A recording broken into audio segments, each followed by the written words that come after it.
Halo, Waalaikumsalam warahmatullahi wabarakatuh. Selamat siang.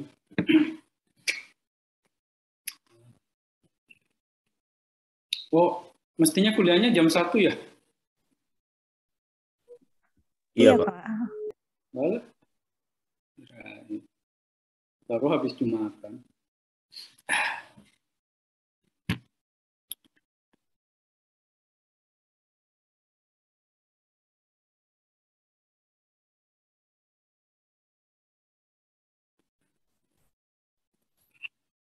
Oke, ini mahasiswa yang baru kemarin ya kayaknya.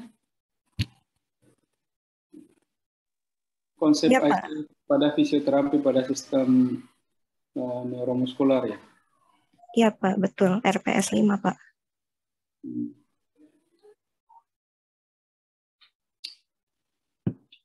Oke, baik. Kalau sekarang tentang neuromuskular ya. Evidence based pada neuromuskular. Sebenarnya yang beda itu cuma judulnya aja ya. Cuma kasusnya saja, ada neuromuskular, ada pediatri, tapi sebenarnya caranya sama saja. Ya. Sebenarnya sama saja. Jadi semua harus mengetahui bahwa tenaga kesehatan dalam melakukan kegiatan praktiknya itu harus berbasis evidence, ya, harus berbasis evidence. Bahwa evidence itu basisnya berarti macam-macam kalau evidence itu. Dari hasil penelitian misal, atau ada clinical expert opinion gitu ya.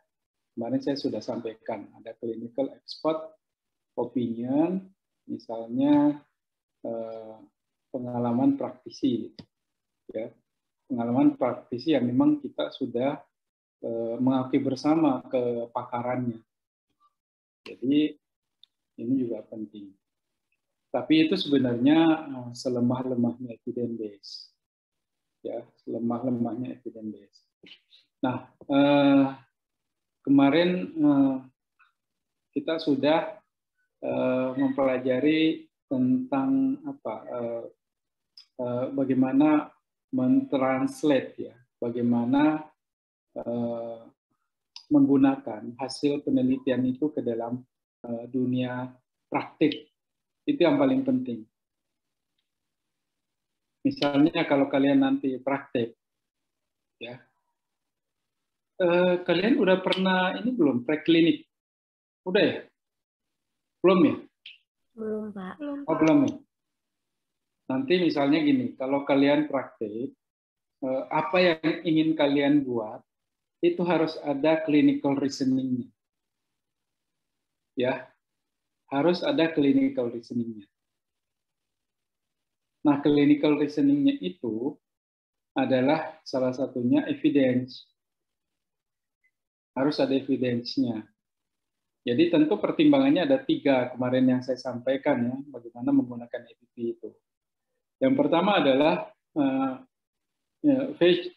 patient value, ya, patient values. Artinya apa?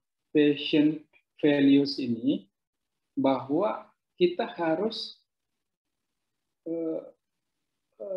mengutamakan keinginan pasien juga, atau kita harus melibatkan pasien dalam kegiatan klinis. Misalnya pada saat pemeriksaan kita harus libatkan, ya, bahwa hasil pemeriksaan kita itu ada kelemahan pada quadriceps misalnya. Bahwa hasil pemeriksaan kita ternyata ada ROM yang terbatas sekitar berapa derajat gitu. Nah, itu kita harus kasih tahu. Itu namanya melibatkan pasien. Begitu juga pada saat kita melakukan intervensi. Nanti saya mau berikan latihan penguatan pada quadriceps ya. Ini jumlahnya sekian repetisi, ya kan, sekian lama. Kemudian jenis latihannya apa gitu. Itu harus kita sampaikan. Untuk apa? Untuk mengatasi permasalahan gangguan gerak dan fungsi. Nah, juga kita harus melihat apa? Kita harus melihat pengalaman praktisi yang lain. Praktisi misalnya ada ahli yang memang kita sudah akui kehebatannya. Oh, ternyata dia menggunakan latihan A untuk mengatasi permasalahan ini apa? Gangguan gerak misalnya. Ya udah, kita ikutin dulu aja. Itu bisa kita ikutin. Tetapi tetap kita harus kalau bisa ada clinical reasoning-nya. Kenapa kita ikuti? Ya tentu ada juga dasarnya. Nah, biasanya kalau clinical expertise itu mereka juga punya dasar yang kuat. Ya, dengan pengalamannya tentu dasarnya juga kuat. Nah, selanjutnya baru yang paling bagus sebenarnya adalah menggunakan hasil penelitian yang terbaik, yang terkini, gitu. Ya, yang terbaik, yang terkini. Nah, itu yang harus kita jadikan sebagai rujukan. Ya, itu dulu yang harus kita pahami. Ya, bahwa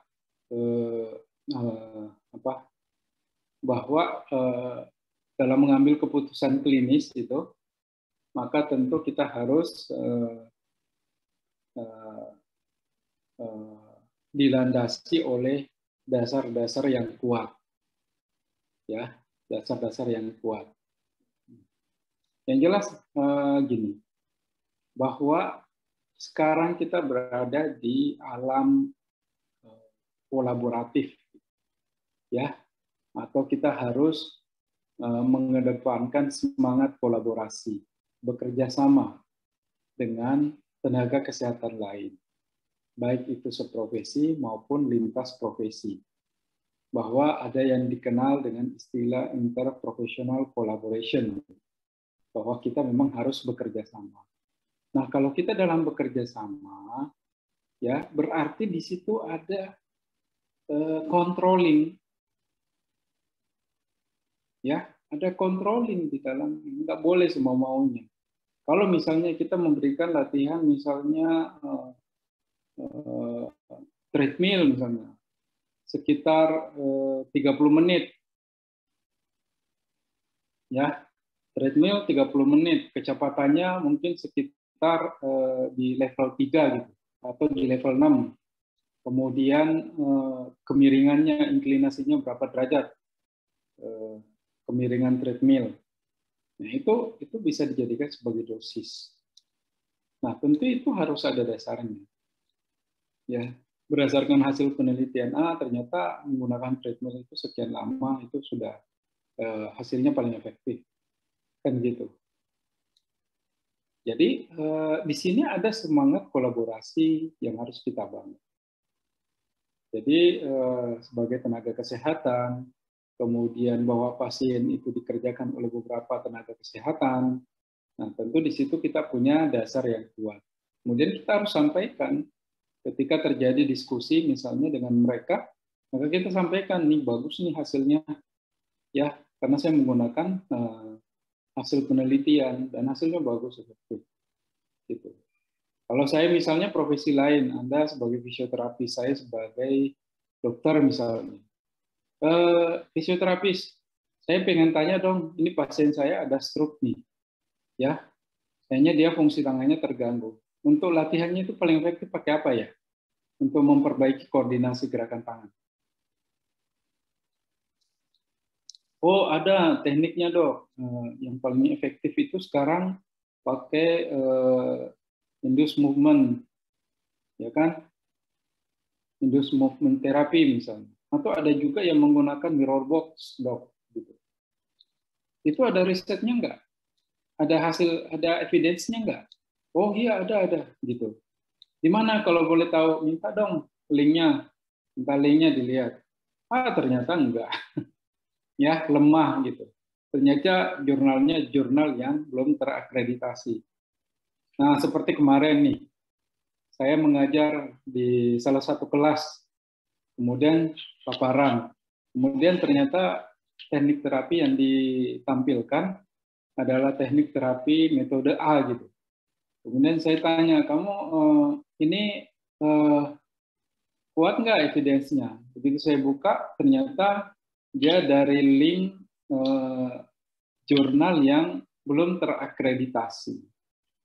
Ya, yang nulis D3 lagi. Ya, yang pakai D4 atau profesi. Ya kan? Jadi ya asal-asalan gitu. Jadi jangan sampai kalian belajar tuh hanya cari selamat saja. Ya, justru kalian harus cari jurnal yang paling bagus gitu. Nah, kalau kalian lemah mental ya seadanya aja, biarin aja gitu. Tapi yang punya tekad mau maju ya dia pasti nyari yang terbaik. Ya. Jadi itu karena saya tahu apa yang dia tulis itu satu metode yang belum boleh dipublikasi sebenarnya. Karena belum terbukti secara ilmiah dan kaidah-kaidah ilmiah juga masih lemah. Makanya si penciptanya itu dulu saya pernah tegur. Ya, saya pernah tegur, kamu kalau mau pakai itu harus melewati kaidah-kaidah ilmiah. Gak bisa temuanmu langsung disebarluaskan ke orang-orang sementara belum terbukti efektivitasnya. Dan harus bisa direview dengan orang lain. Jadi jangan sampai metode yang kita pakai itu adalah asumsi-asumsi saja, nggak bisa. Ya, jadi itu. Jadi memang di dalam IPC, interprofessional collaboration itu, ya kita harus punya bukti yang bisa dipertanggungjawabkan. Karena itu nanti akan memperkuat keputusan klinis. Ya, dalam keputusan klinis ada evidence yang kuat, nah itu akan membuat kita lebih percaya diri tentunya. Ya, sehingga kita bisa memberikan layanan yang paling tepat. Nah, tentu seperti yang saya sampaikan kemarin juga, bahwa ada beberapa langkah ya untuk proses ABP ini, yaitu tentu dimulai dari apa dulu nih? Dimulai dari sebuah pertanyaan, ya, dimulai dari sebuah pertanyaan klinis misalnya. Misalnya, saya menggunakan satu metode nih untuk kasus neuromuskular, misalnya tentang Parkinson. Ya, apakah Parkinson masih bisa ditingkatkan kemampuannya? Gitu. Nah, jawab dulu pertanyaan itu. Nah, kalau bisa, kira-kira latihan apa yang paling efektif? Ya. Kemudian, bagaimana dengan yang lainnya? Hasil penelitian yang lain tentang Parkinson. Kenapa dia lebih efektif daripada yang lain? Kan gitu. Itu adalah pertanyaan. Ya. Nah, tentu setelah itu baru kita mencoba mencari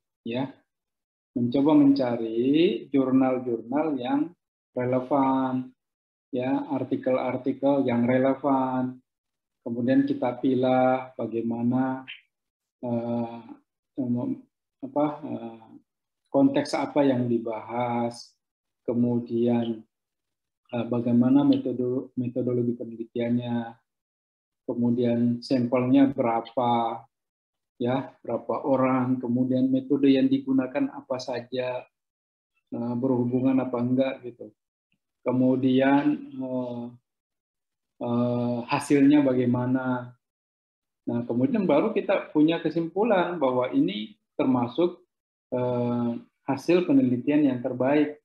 Nah, tentu kita kan harus nimbang-nimbang mana yang lebih bagus dari yang lainnya kan. Jadi kita harus appraisal jurnal.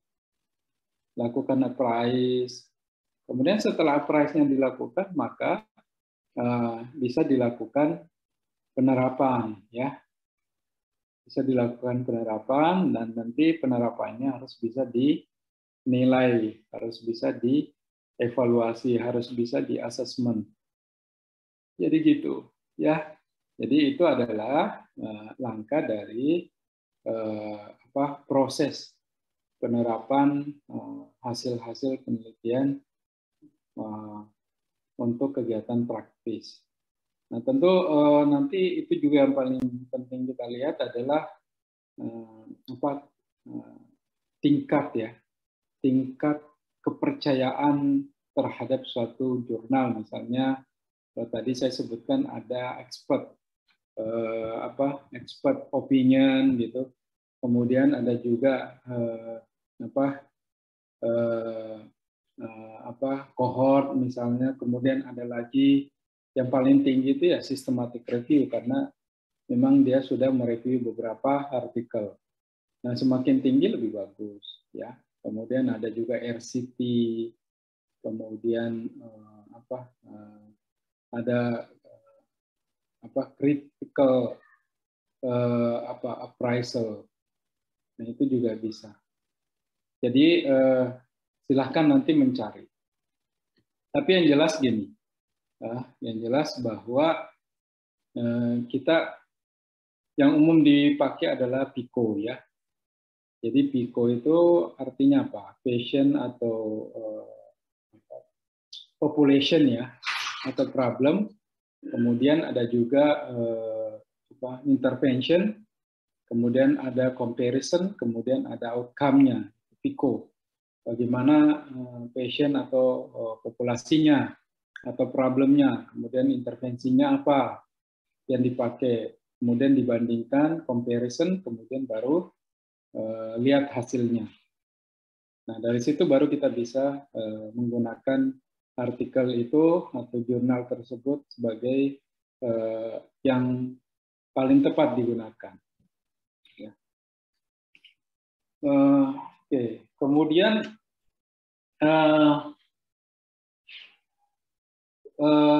jadi gini, saya pengen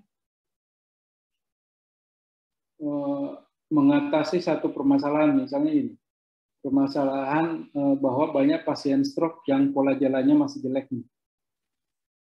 Ya, pola jalannya masih abnormal. Kemudian sebenarnya permasalahan itu diakibatkan paling banyak oleh apa? Pola berjalan pada pasien stroke, misalnya. Ya, paling banyak diakibatkan oleh apa? Kemudian dari situ baru nanti dicari strategi untuk mengatasi pola jalan yang kurang bagus tersebut. Ya. Kemudian setelah itu baru kita bandingkan. Nah, saya bandingkan misalnya temuannya siapa? Fadia, ya. Kemudian temuannya Aris, kemudian ada temuannya Virus gitu. Nah, itu kan nanti kita banding-bandingkan tuh. Oh, bagusan ini, bagusan ini, bagusan ini. Ya, kalian baca dulu satu jurnal, satu artikel kalian baca, kemudian kalian nilai. Kemudian nanti kita ambil 5 orang nih, ya. Kita ambil 5 orang, coba paparkan. Nah, coba gini deh. Ini kan ada berapa orang nih? Ada 47 ya. Atau bisa dibagi 5 kelompok mungkin. Bagi 5 kelompok. Setiap kelompok, ya, setiap kelompok. Jadi nomor 1 sampai berapa? Silakan si pennya bagi deh. Bagi 5 kelompok. Kemudian satu kelompok ini bahas tentang satu artikel. Jadi kita mau pecahkan masalah gini, masalah neuromuskular ya. Kalian mau apa? Kasus apa neuromuskularnya? Ada stroke, ada Parkinson, ada Alzheimer, kemudian ada juga kasus SCI misalnya. Kalian sukanya mana? Stroke. Ya. Oke, stroke terkait dengan keseimbangan berdiri dulu deh.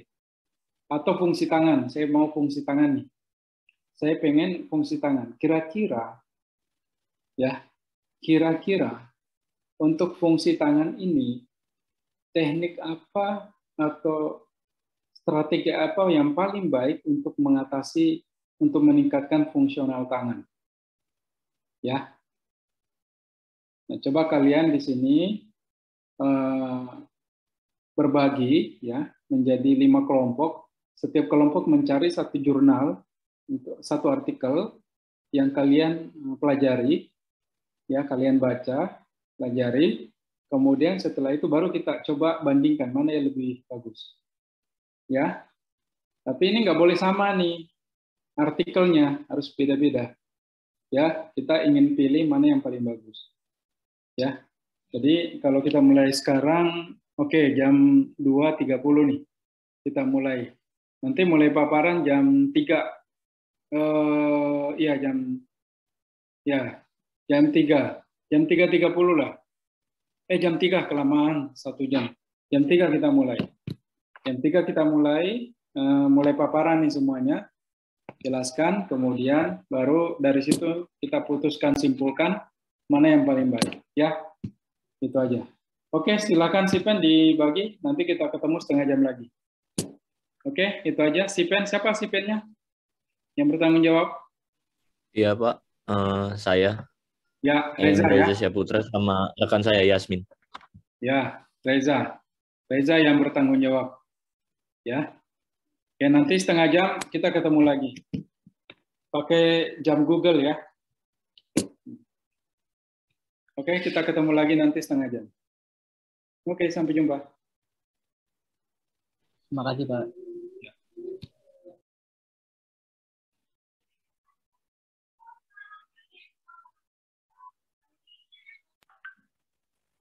Oke, coba kita dengarkan dulu paparan dari kelompok 1.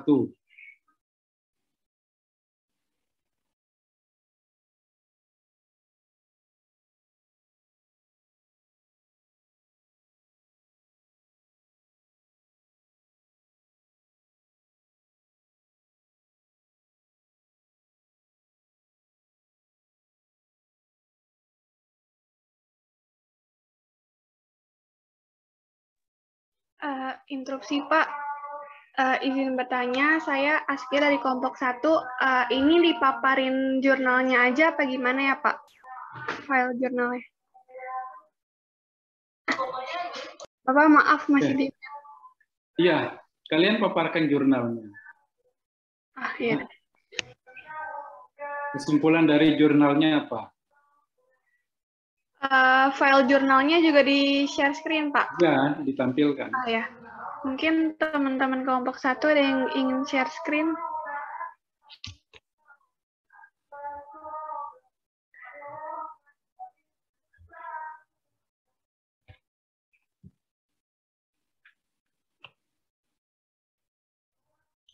Ya, Ana, boleh di share screen.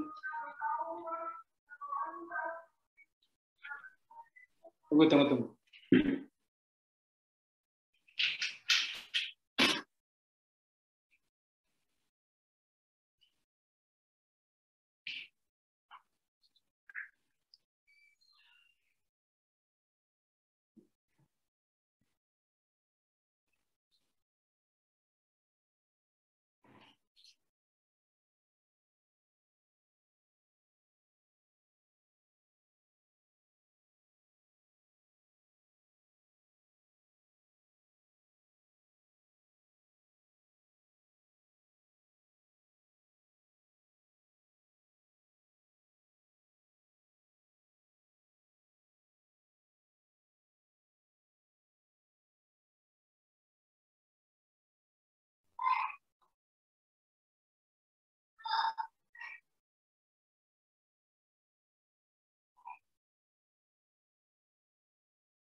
Oke, boleh dimulai. Iya, Assalamualaikum warahmatullahi wabarakatuh. Di sini kami dari kelompok 1 ingin mereview jurnal dengan judul Efektivitas Virtual Reality Training atau latihan menggunakan VR terhadap kemampuan fungsional ekstremitas atas pada kasus stroke ini pada studi literatur. Ana mungkin boleh di-scroll ke bawah aja.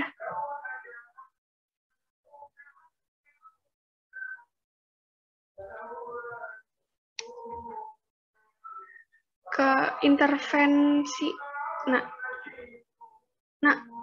ke atas intervensi.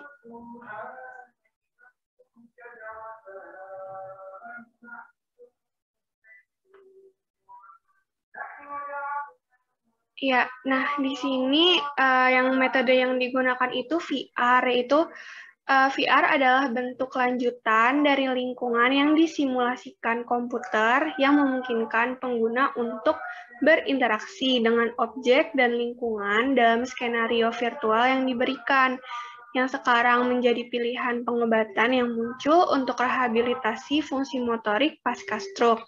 Nah, kenapa di sini VR dipilih? Karena VR ini memiliki potensi untuk mengurangi gangguan motorik ekstremitas atas dan dapat mendorong aktivitas motorik dan partisipasi masyarakat. Nah, dari semua pemulihan stroke, dasar dari semua pemulihan stroke ini adalah neuroplastisitas. Apa itu neuroplastisitas? Neuroplastisitas adalah kemampuan jaringan saraf di otak untuk berubah melalui pertumbuhan dan reorganisasi. Nah,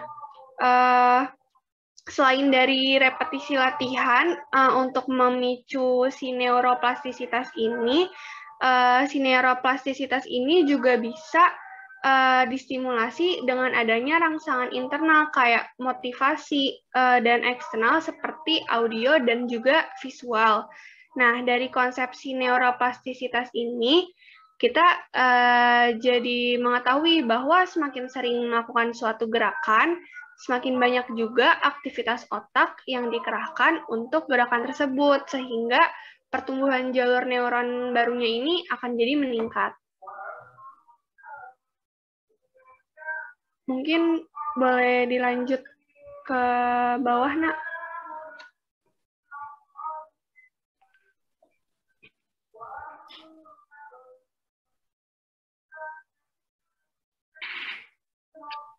Iya, izin melanjutkan. Mungkin bisa pada yang teman share screen langsung ke bagian ke hasil dan pembahasan mungkin.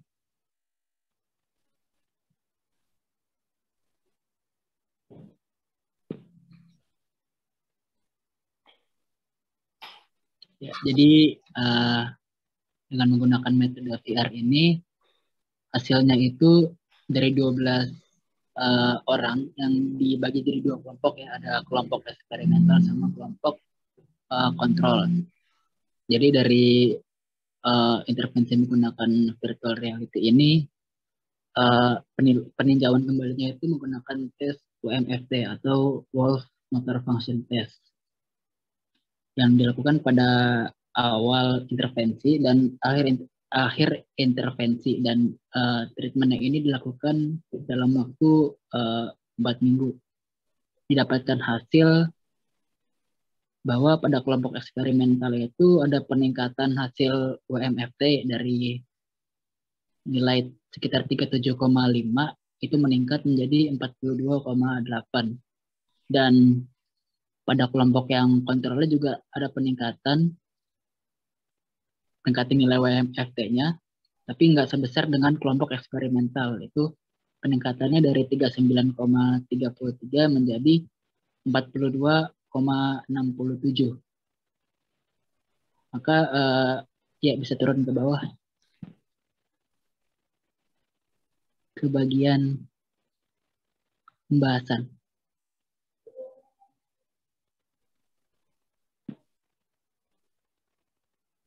Ya, jadi seperti yang sudah dijelaskan sama Askia tadi, dasar untuk pemulihan stroke ini tuh di neuroplastisitas, kemampuan jaringan saraf untuk melakukan pertumbuhan dan reorganisasi gitu.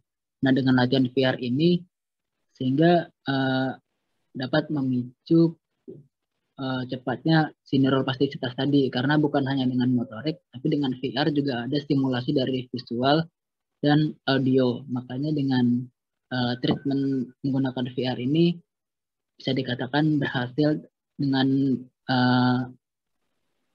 indikasi hasil tesnya itu tadi menggunakan MFT ada peningkatan skor atau peningkatan nilai. Sehingga pemberian latihan VR pada pasien stroke ini seperti tadi berdampak cukup baik karena ada stimulus yang masuk cukup banyak dari VR tersebut kepada pasien. Ada dari motorik, visual, dan audio. Mungkin sekian dari kelompok 1 dengan treatment atau intervensi menggunakan virtual reality pada stroke untuk memperbaiki kualitas upper extremity. Kurang lebihnya mohon maaf. Wassalamualaikum warahmatullahi wabarakatuh. Tunggu. Ini belum selesai. Ya, coba ini kasusnya apa? Coba. Judulnya apa? Virtual reality ya. Efektivitas. Iya Pak, efektivitas virtual reality Pada training. kemampuan fungsional ekstremitas atas. Oke, kalau dari judul relevan ya. Jadi relevan artinya dari judul itu pasiennya atau modelnya itu relevan. Ya. Kemudian selanjutnya adalah di intervensinya. Jadi kalau intervensi menggunakan virtual reality. Oke. Kemudian nanti ada comparison-nya enggak dengan yang lain? Ada Pak, di bagian hasil dan pembahasan bisa di scroll. Apa informasinya apa? Informasi yang kami dapat pada kelompok yang menggunakan VR ini itu kelompok eksperimental, dia ada peningkatan nilai WMFT yang lebih besar dari kelompok kontrol gitu Pak. Dengan persennya tadi kenaikan nilai WMFT-nya itu sekitar 14% dan kelompok kontrol itu yang nggak pakai virtual reality hanya sekitar 8% tadi Pak, kalau tidak salah. Oke, kemudian hasilnya apa?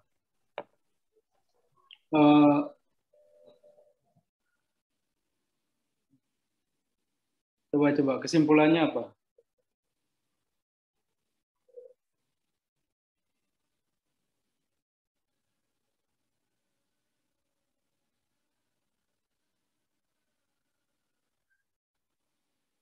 Di kesimpulan jelaskan. Nah, coba ini sudah ada nih dari apa?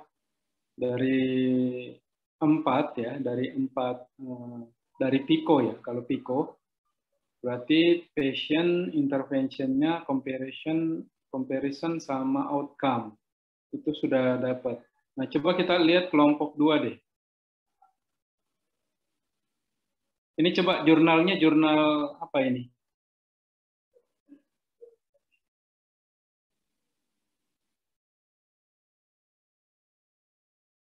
Ini jurnal fisioterapi dan rehabilitasi volume 6 nomor 1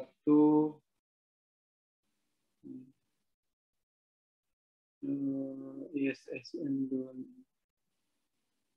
jurnal fisioterapi dan rehabilitasi. Jurnal fisioterapi dan rehabilitasi, coba kita lihat SDR-nya.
Oh, ya. Jadi jurnalnya belum ini ya, belum terdaftar di ini, belum ada ranking jurnalnya ya. Jadi rankingnya masih belum ada ini. Ya.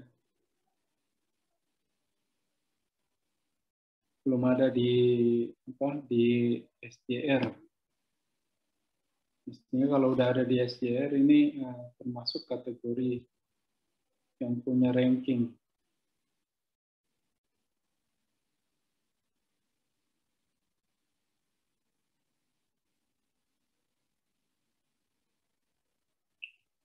Oke, coba kita lihat yang lain. Kalau ini yang buat sih saya kenal ini. Aditya Deni Pratama. Kalau Deni ini bekas karyawan saya dulu. Ya, ini mantan karyawan saya dulu di Tiana. Oke, coba yang lain.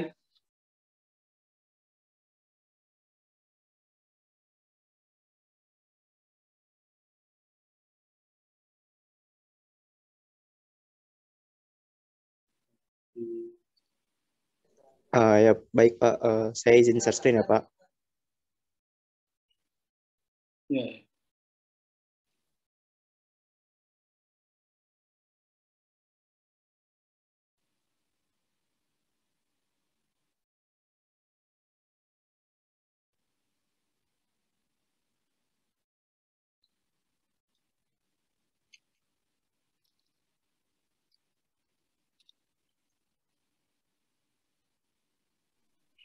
Ya baik, saya sebagai Tommy dari perwakilan kelompok 2 izin untuk menampilkan hasil jurnal yang kami dapat, yaitu yang berjudul Efek Klinis dari Kinesiotapping dan Terapi Gerakan yang Diinduksi Kendala yang Dimodifikasi pada Fungsi Ekstremitas Atas dan Kelenturan pada Pasien dengan Stroke.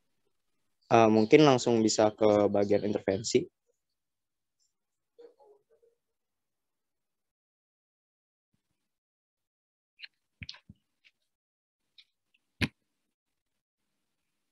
Ini tunggu, coba ke atas dulu, jurnal apa ini?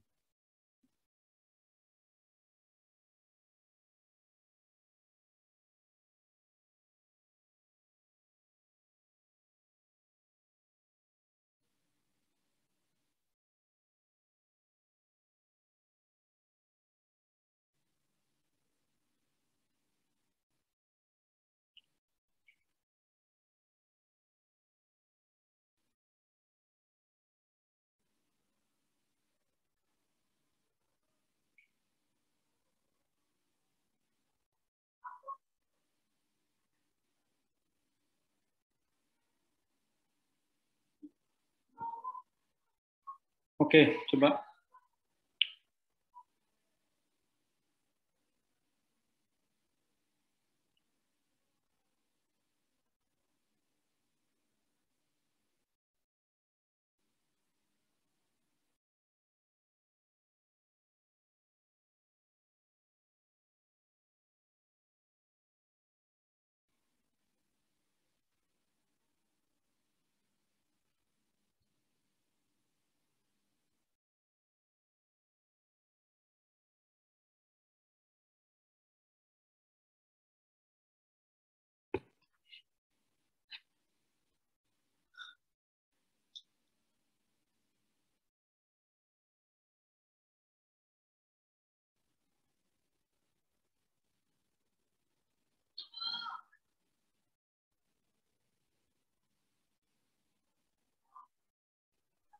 Ya Pak, sebelumnya saya minta maaf, dari pihak share screen-nya ada terkendala Pak.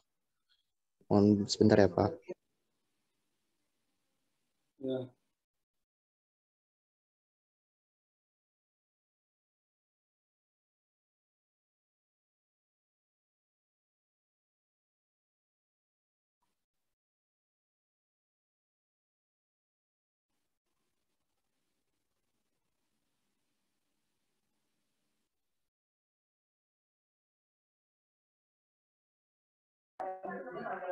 interupsi. Apakah sudah terlihat share screen-nya?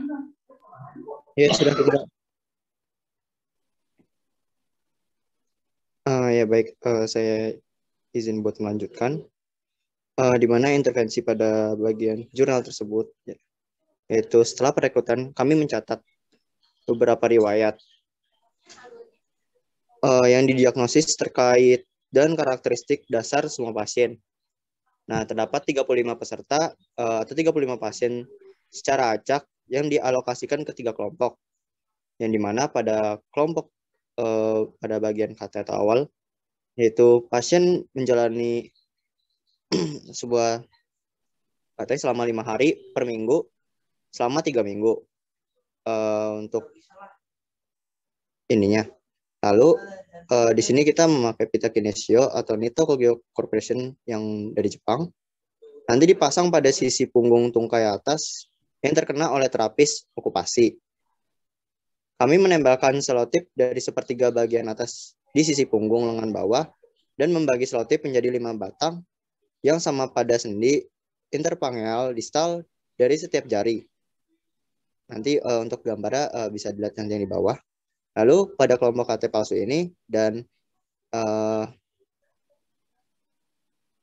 MCMTA ini atau Modification Constate Induced Movement Therapy atau terapi gerakan yang diinduksi kendala yang dimodifikasi. Lalu ekstremitas atas yang tidak terpengaruh ditahan dengan perban pada bagian tangan dalam posisi mengepal selama 2 hari, 5 hari seminggu, selama 3 minggu. Selama 2 jam yang ditahan, pasien tidak diperbolehkan menggunakan anggota tubuh mereka yang tidak terpengaruh untuk melakukan aktivitas apapun, sehingga mereka perlu menggunakan tangan yang sakit. Para pengasuh juga diinstruksikan untuk memberikan lebih sedikit bantuan jika tidak memakai KT palsu diterapkan di atas lengan bawah punggung di atas 1 inci dari pergelangan tangan ke sendi interpangeal proksimal di kelima jari selama 5 hari seminggu selama 3 minggu. Mungkin bisa agak ke atas. Nah, pada kelompok KT dan yang tadi terapi gerakan yang diinduksi kendala yang dimodifikasi sebanyak N sama dengan 10, nanti diterapkan dengan cara yang sama seperti pada kelompok yang sebelumnya. Dan peserta atau pasien ini menerima intervensi dari terapi gerakan yang diinduksi kendala yang dimodifikasi yang programnya sama seperti pada kelompok KT dan MCMT yang palsu. Intervensi KT dan terapi gerakan yang diindikasi kendala yang dimodifikasi dilakukan selama 5 hari, seminggu selama 3 minggu. Nah, semua pasien ini yang berada pada bagian kelompok KT, KT palsu dan terapi gerakan yang diinduksi kendala yang dimodifikasi, dan KT yang juga dan MCMT. Terus menerima pelatihan fungsi tangan tambahan sebanyak 20 menit dengan pemberian pita kinesio 2 kali sehari selama 5 hari per minggu selama 3 minggu. Dan programnya ini direhabilitasi secara reguler. Ya mungkin untuk yang selanjutnya bisa dilanjutkan oleh teman saya.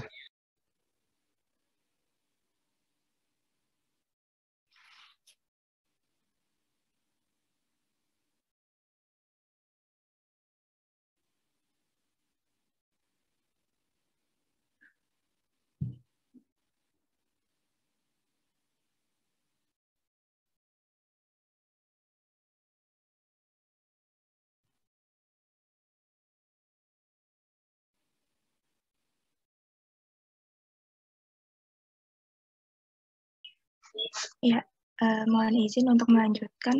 Bisa langsung ke diskusi, Cak.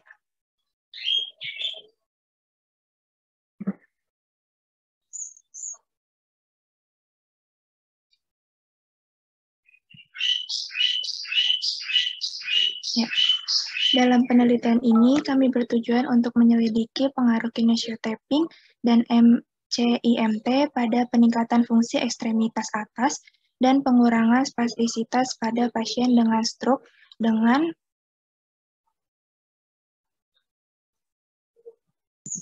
Saya bisa ke atasan lagi.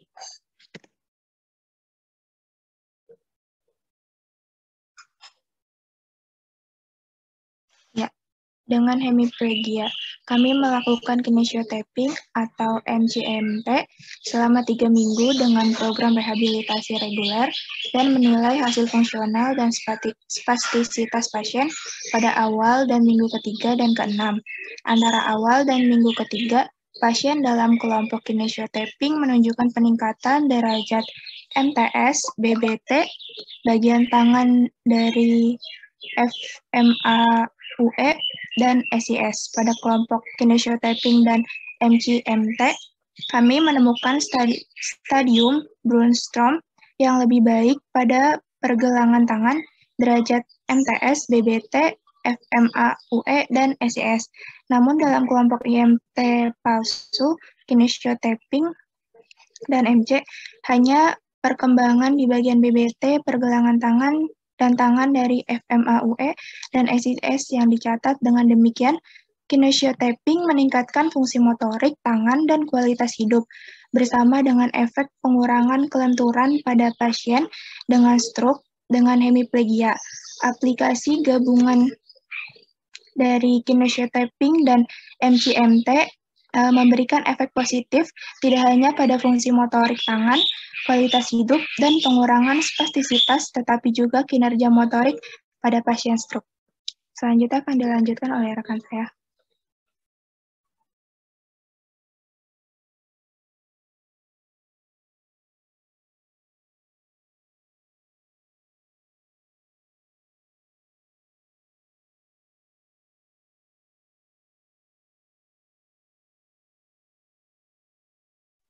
Ya, untuk yang selanjutnya itu kesimpulan.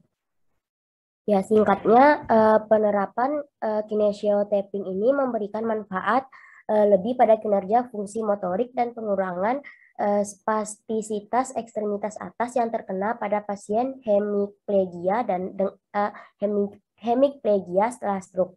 Dengan MCIMT tambahan kinerjanya lebih baik dan efek persisten dapat diantisipasi. Oleh karena itu, peneliti di sini menganggap bahwa penggunaan metode kinesiotaping ini sebagai strategi pengobatan adjuvan yang mungkin bagi dokter sebagai pilihan pengobatannya.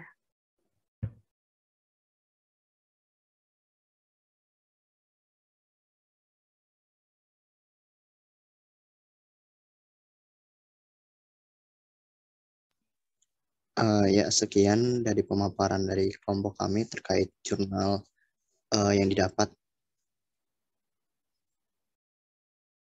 Oke, coba kita review. Pasien stroke ya.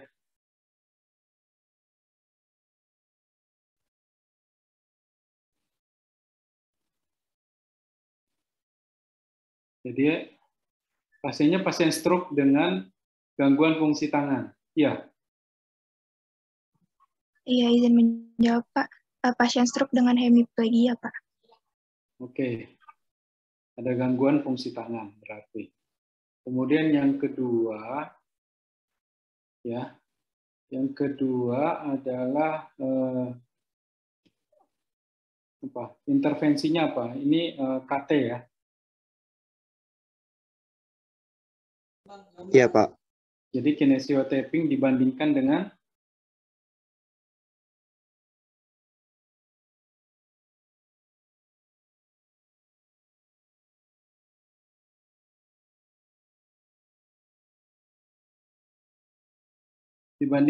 apa?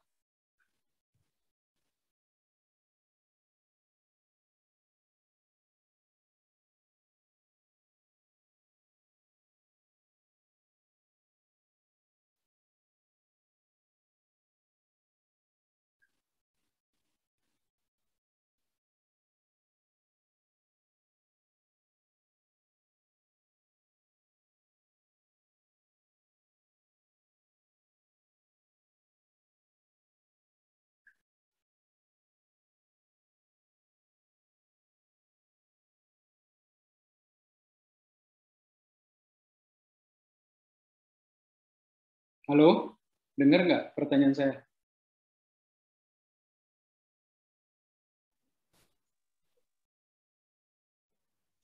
Izin menjawab, iya Pak, kinesiotyping dan MCMT Pak. Apa? Kinesiotyping sama MCMT Pak, Modified Constraint Induction Movement Therapy Pak. Modified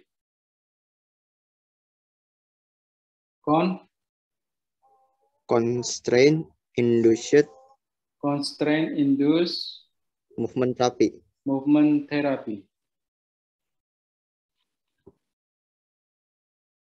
Oke, kemudian hasilnya gimana?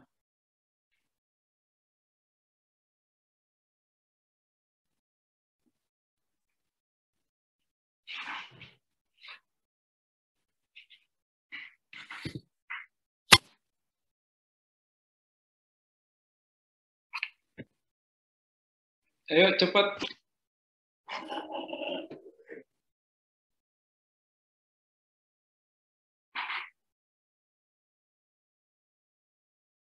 Iya Pak, izin menjawab.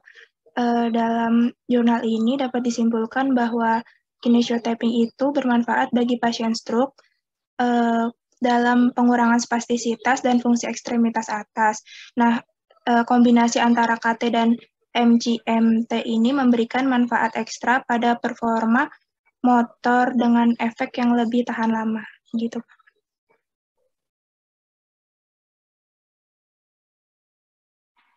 Oke. Jadi udah 2. Kita harus bandingkan yang pertama sama yang kedua bagusan mana kira-kira?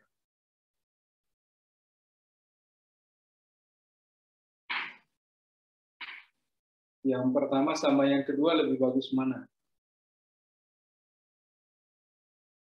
Dan alasannya apa kira-kira?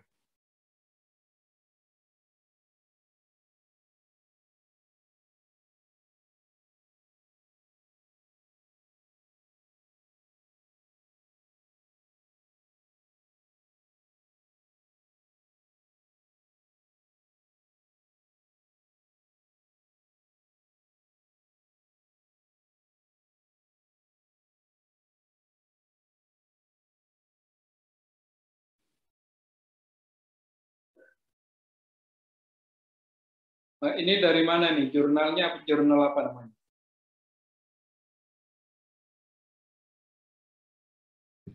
Ini jurnal apa?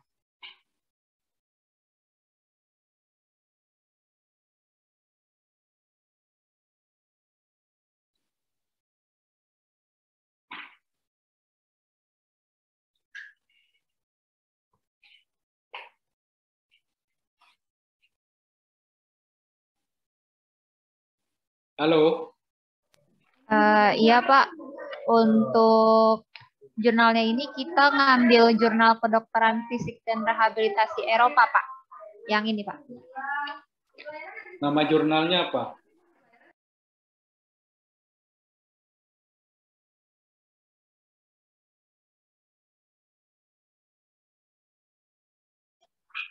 Iya Pak, izin menjawab. Nama jurnalnya Edizioni Minerva Medica.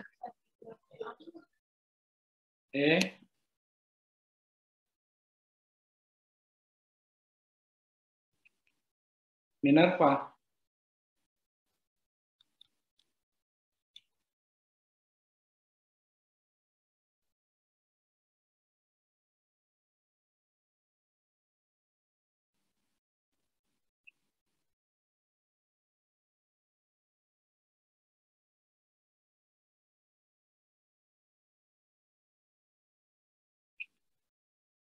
European.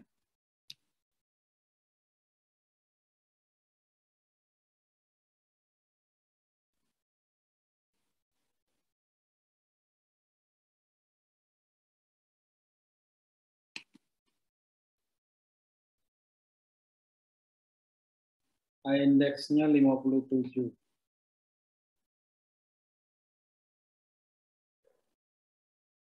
dari Italia.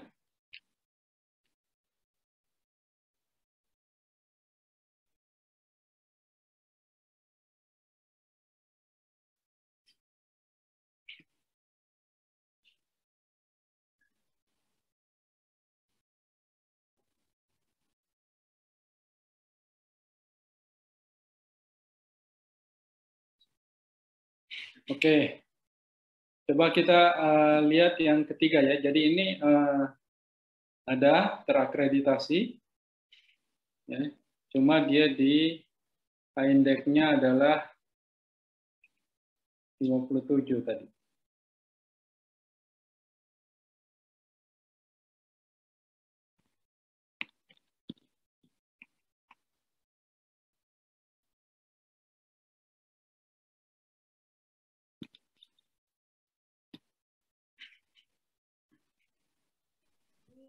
Izin bertanya, Pak. Ini langsung ke kelompok 3 ya, Pak? Ya, ya.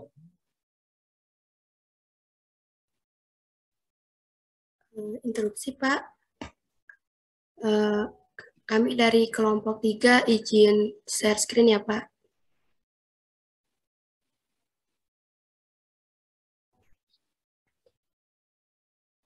Baik. Assalamualaikum warahmatullahi wabarakatuh. Selamat sore, Pak Akib dan teman-teman. Kami dari kelompok 3 akan mereview jurnal mengenai stimulasi arus searah transkranial atau TDCS untuk meningkatkan kapasitas dalam aktivitas dan fungsi lengan setelah stroke, meta-analisis jaringan dari uji coba terkontrol secara acak. Baik, scroll ke bagian latar belakangnya. Ya.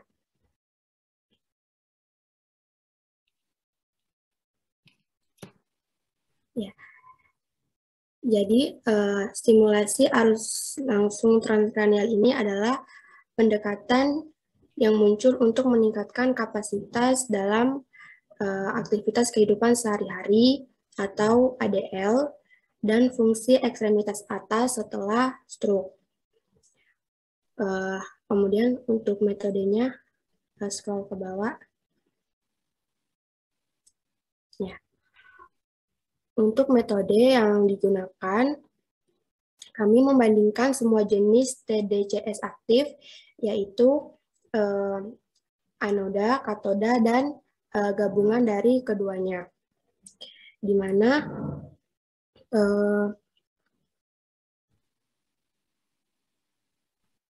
pada stimulasi anoda ini, elektroda anoda atau yang positif ditempatkan di atas area otak yang mengalami lesi dan elektroda referensi di atas orbit kontralateral.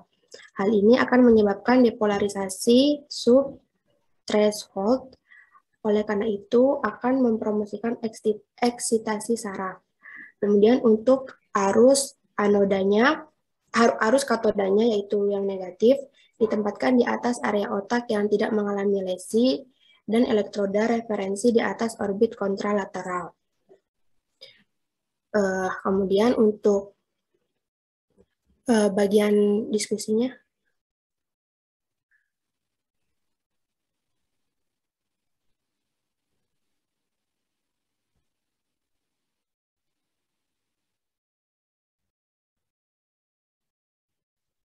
Ya. Terus agak ke bawah lagi.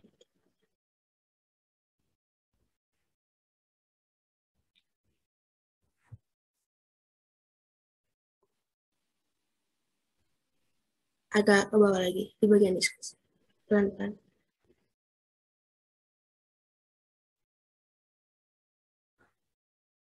Ya, oke. Agak ke atas sedikit. Ya. Ya, dari jurnal ini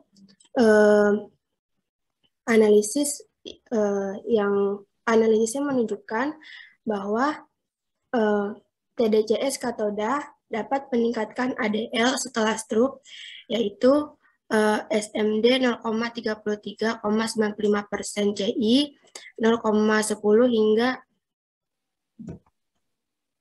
tertutup gitu ya. 0,10 hingga 0,57 dari 6 studi dengan 301 peserta. Sedangkan tidak ada efek untuk arus anodanya, yaitu SMD negatif 0,04,95%, CI negatif 0,35 hingga 0,27, di mana di sini 5 penelitian dengan 194 peserta.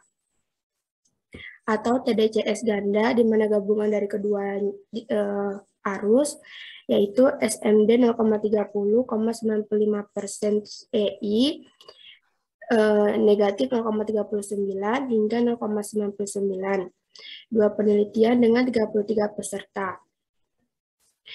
Di sini dijelaskan juga bahwa keunggulan dari TDCS katoda disebabkan oleh penurunan regulasi dari hemisfer otak yang tidak terpengaruh, yang terlalu aktif sebagai akibat dari inhibisi interhemisferik yang tidak mencukupi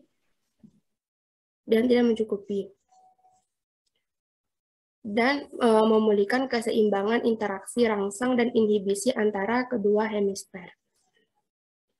Baik, selanjutnya bisa dilanjutkan oleh rekan saya. Ya, baik, izin lanjutkan.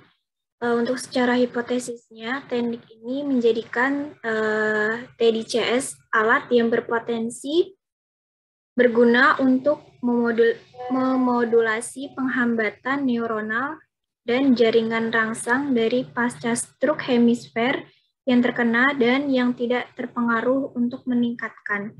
Misalnya itu pemulihan motorik ekstremitas pada bagian atas.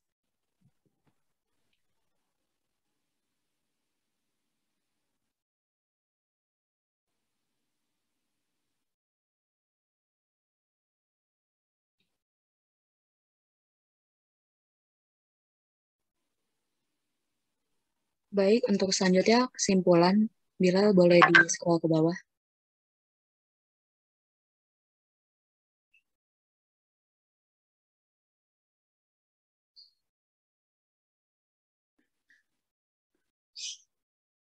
Ya, untuk kesimpulan dari jurnal ini, di mana meta-analisis jaringan dari uji coba terkontrol secara acak menunjukkan bahwa TDCS katodal adalah pilihan pengobatan yang paling menjanjikan ketika TDCS digunakan untuk meningkatkan kapasitas ADL dan fungsi lengan pada orang dengan stroke. Ada bukti efek TDCS katodal dalam hal meningkatkan kapasitas ADL. Tidak ada bukti dari efek baik katoda atau jenis stimulasi TDCS lainnya dalam hal meningkatkan fungsi ekstremitas paretik atas setelah stroke yang diukur dengan UEFM. Tidak ada perbedaan mengenai keamanan atau dalam hal putus sekolah dan efek samping terlihat antara berbagai jenis TDCS dan intervensi kontrolnya. Baik, sekian review jurnal dari kelompok 3. Terima kasih. Assalamualaikum warahmatullahi wabarakatuh. Oke, coba pasiennya stroke ya? Dengan gangguan fungsi tangan. Ya. Iya, Pak. Kemudian intervensinya apa? Izin menjawab, untuk intervensinya itu pemberian simulasi arus searah transkranial atau TDCS, Pak. Dibandingkan nggak? Izin menjawab, Pak. Dari jurnal ini, mereka membandingkan jenis arus, yaitu arus katoda, anoda, dan gabungan dari arus anoda dan arus katoda. Oke. Kemudian hasilnya apa? Dari hasil penelitiannya, arus katoda yang efektif untuk meningkatkan ADL pasien, Pak. Dibandingkan dengan? Dibandingkan dengan arus anoda dan gabungan keduanya. Jadi masih dibandingkan dengan arus ya, bukan arus dengan latihan ya. Jadi ini masih sama, rumpunnya masih rumpun arus. Kalau yang tadi dengan KT, kemudian dengan apa? KT dengan yang pertama tadi apa? VR, Pak. VR, ya VR. Jadi VR, KT, dan menggunakan electrical stimulan ini. Oke, kelompok 4.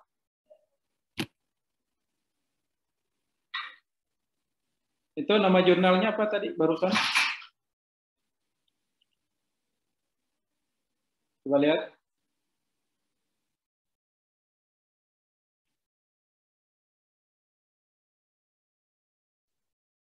Bilal minta tolong di share screen kembali.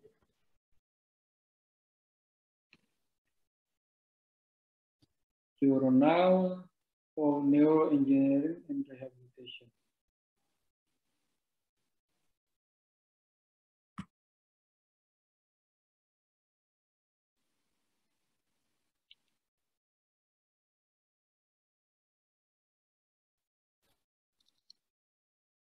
Itu tuh bakal tetap pakai A3 berkelanjutan.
Oke.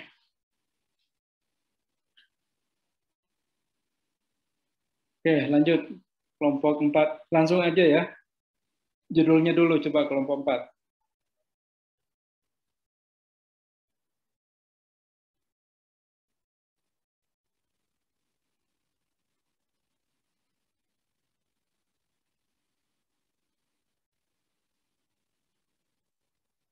Apa judulnya? LCT, perbandingan efek MRP dan mirror therapy for improving upper limb motor function stroke patient. Coba. Ini run RCT ya, tengah-tengah lah ya. Kemudian sampelnya berapa? Ya Pak, izin menjawab. Untuk sampel yang digunakan dalam randomized control trial pada jurnal atau artikel ini berjumlah 66 orang dengan spesifikasi 46 jumlah laki-laki dan 20 orangnya itu perempuan. Kemudian apa ininya? Intervensinya apa? Pada jurnal ini yang dibahas atau diutamakan itu adalah membandingkan pemberian intervensi MRP atau motor relearning program dengan mirror learning. Oke, hasilnya apa? Kalau hasil yang disimpulkan dari jurnal ini dikatakan bahwa intervensi MRP itu lebih memberikan efektivitas dibanding dengan MT. Sama-sama memberikan efektivitas yang baik, namun jika dibandingkan MRP lebih unggul daripada MT, Pak. Jadi MRP lebih baik? Iya.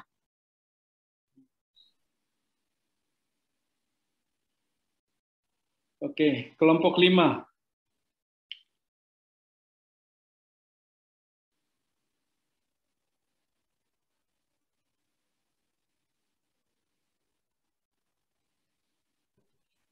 Jane screen, Pak.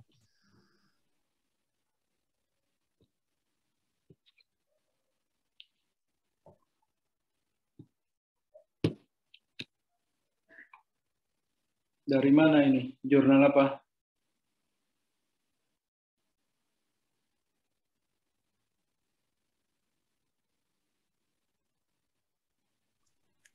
Ya Pak, izin menjawab dari Jurnal Keperawatan Belitung, Pak.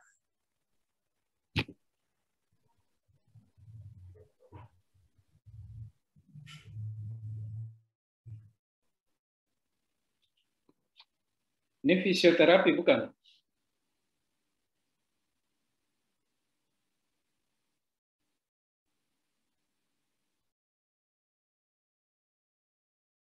Apa nama jurnalnya?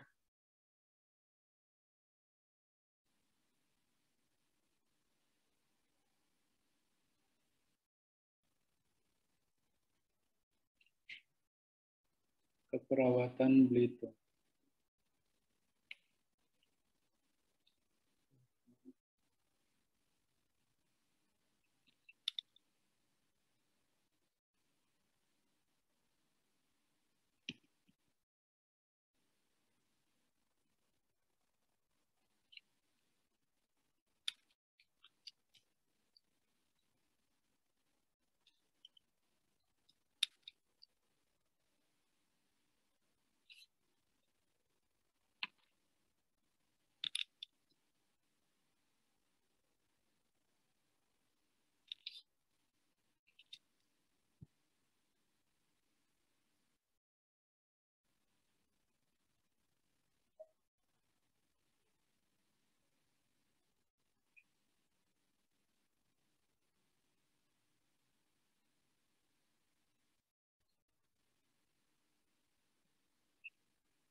Oke, coba dia masuk Sinta 1 ya. Kalau yang dari ini, dari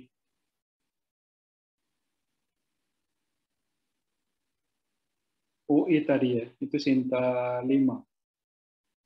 Jauh.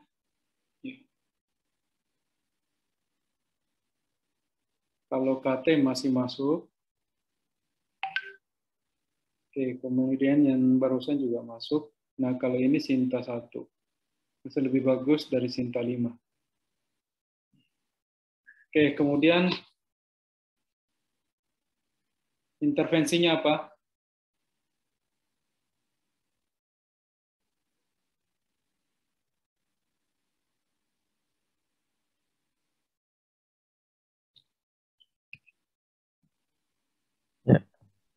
Intervensinya itu mengkombinasikan hipnosis terapi dengan latihan ROM.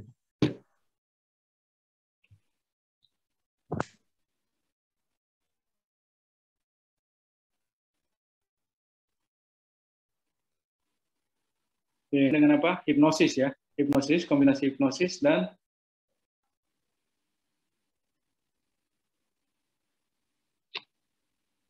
ini menggabungkan kombinasi hipnosis dan ROM exercise. Kemudian gimana? Perbandingannya apa? Apa dengan apa?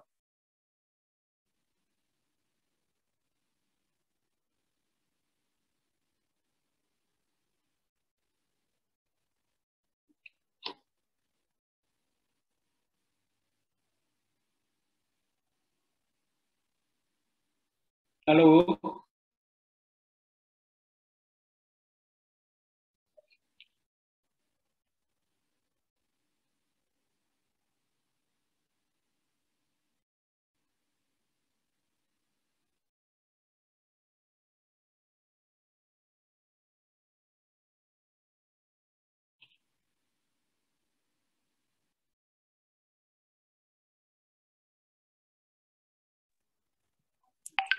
Iya Pak, jadi untuk jurnal ini itu cuma dikombinasikan Pak antara terapi hipnosis dengan latihan range of motion, jadi tidak ada pembandingnya Pak. Ada pengelompokan nggak? Kelompok pasien perlakuan sama kontrol.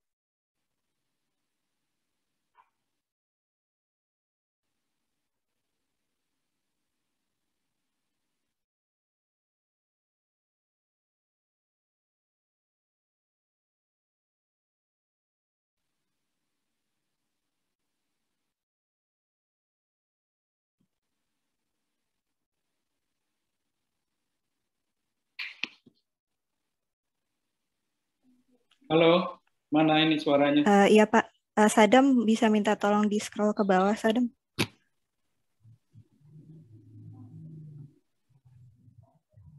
Di hasil.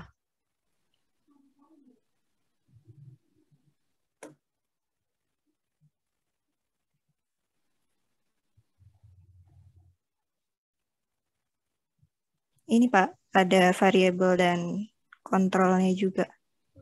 Gimana? Coba jelaskan.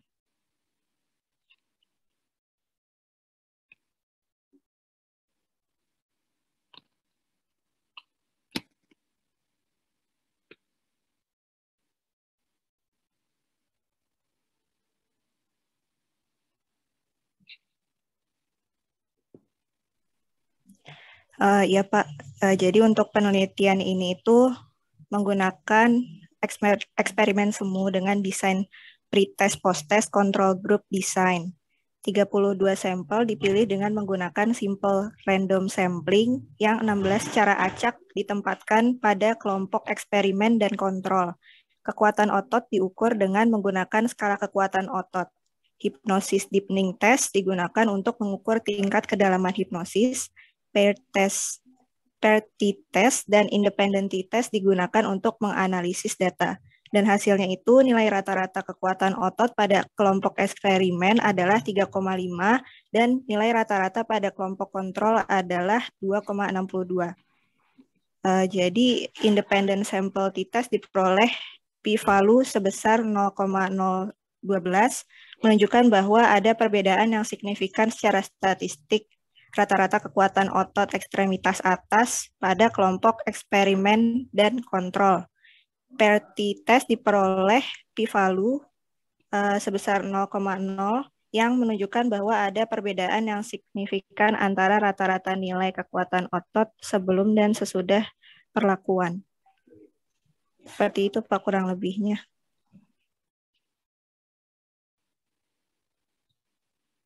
Oh, jadi sampelnya satu ya, satu kelompok aja, kemudian dibandingkan pre dan post, kemudian hasilnya signifikan ya, bahwa itu berpengaruh. Oke, ini udah yang kelima ya? Iya Pak, kelompok 5 Pak. Oke, boleh di close. itunya di stop. Jadi itu tadi adalah beberapa contoh jurnal ya. Nah, kemudian tentu semuanya harus dibandingkan. Jadi kalau yang pertama dengan pendekatan apa tadi yang pertama punyanya Denny itu? Pakai VR. VR, kemudian KT, kemudian apa yang ketiga? VR, KT,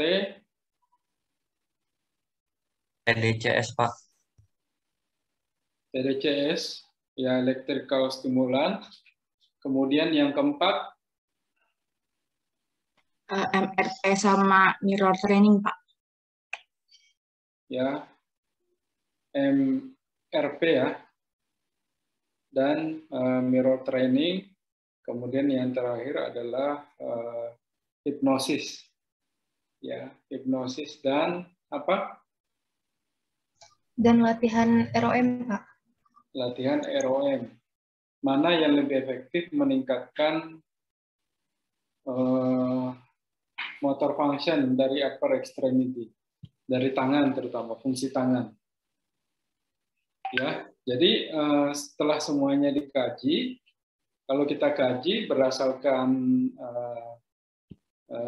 jurnalnya, maka ada beberapa jurnal nasional. Ya, yang satu belum masih terakreditasi Sinta 5, masih kurang. Kemudian yang ini yang terakhir ini Sinta 1 ya. Jadi dibanding yang terakhir sama yang kelima, maka yang Sinta 1 lebih tinggi, tapi itu kan jurnalnya ya. Jurnalnya bisa saja yang Sinta 5 lebih bagus daripada Sinta 1 kontennya, tetapi dari segi jurnal dia sudah menang. Dan memang kita diminta untuk mencari jurnal yang paling tinggi. Nah, ini semuanya kan jurnal, yang 5 ini kan 3 jurnal nasional, yang 2 jurnal internasional. Jadi kita pilih jurnal internasional. Tadi dari jurnal European ya. European Journal sama siapa lagi?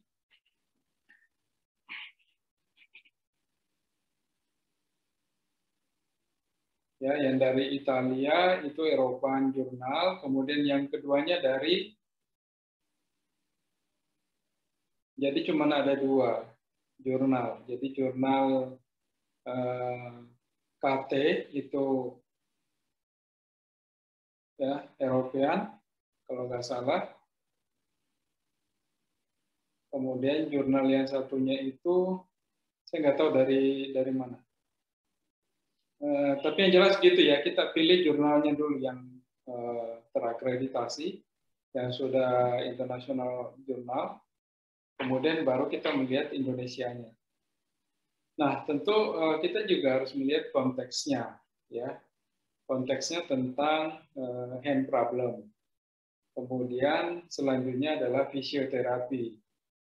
Ya, kalau yang tadi hipnosis bukan fisioterapi, tapi latihan ROM dia fisioterapi. Nah, tentu kita nggak bisa jadikan ini sebagai pure fisioterapi. Jadi ada confounding factors-nya. Tapi yang tadi lebih banyak fisioterapinya. Ya, jadi virtual reality itu visionya cukup banyak dibanding dengan hipnosis misalnya. Kemudian terkait dengan metodenya yang paling lumayan yaitu menggunakan apa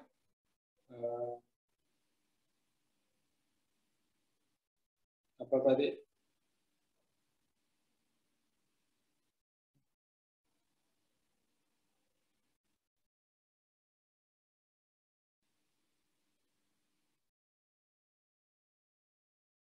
RCT ya tadi ya, randomized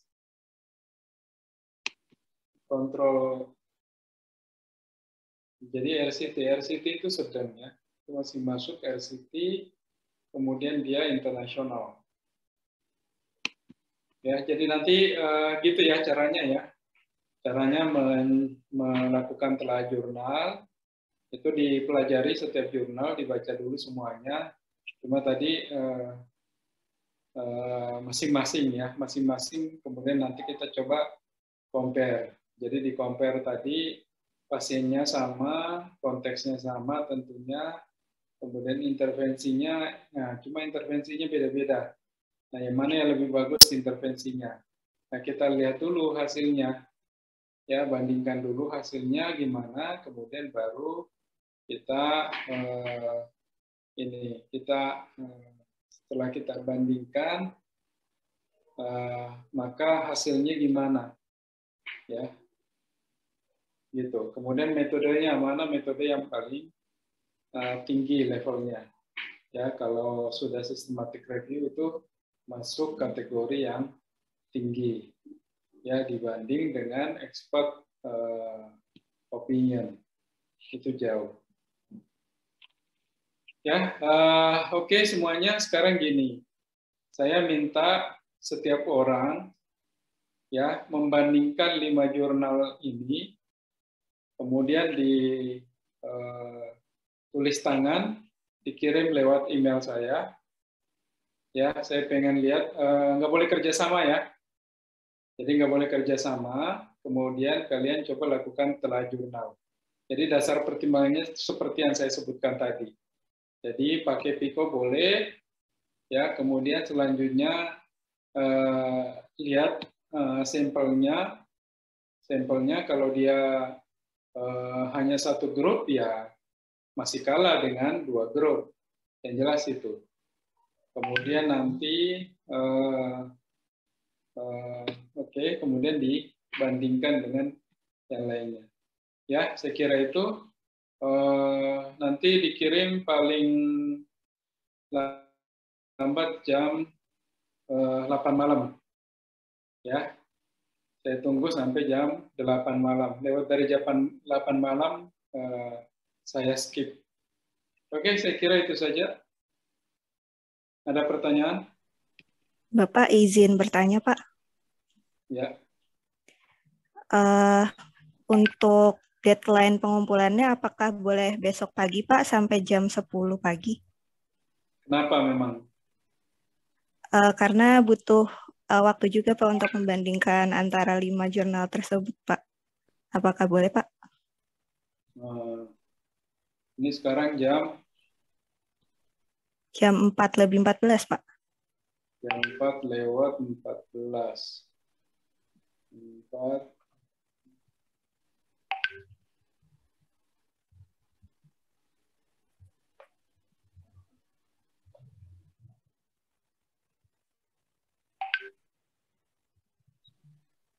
Oke, sampai jam 10 malam. Ya. Oke, saya kira itu. Ya, baik Pak. Terima kasih, Kalau Pak. besok terlalu lama, kalian kehilangan memori nanti. Udah ke bawah tidur. Oh ya, baik Pak. Terima kasih, Pak. Oke, sama-sama. Sekian. Assalamualaikum warahmatullahi wabarakatuh. Ya. Waalaikumsalam warahmatullahi wabarakatuh. Terima kasih, Pak.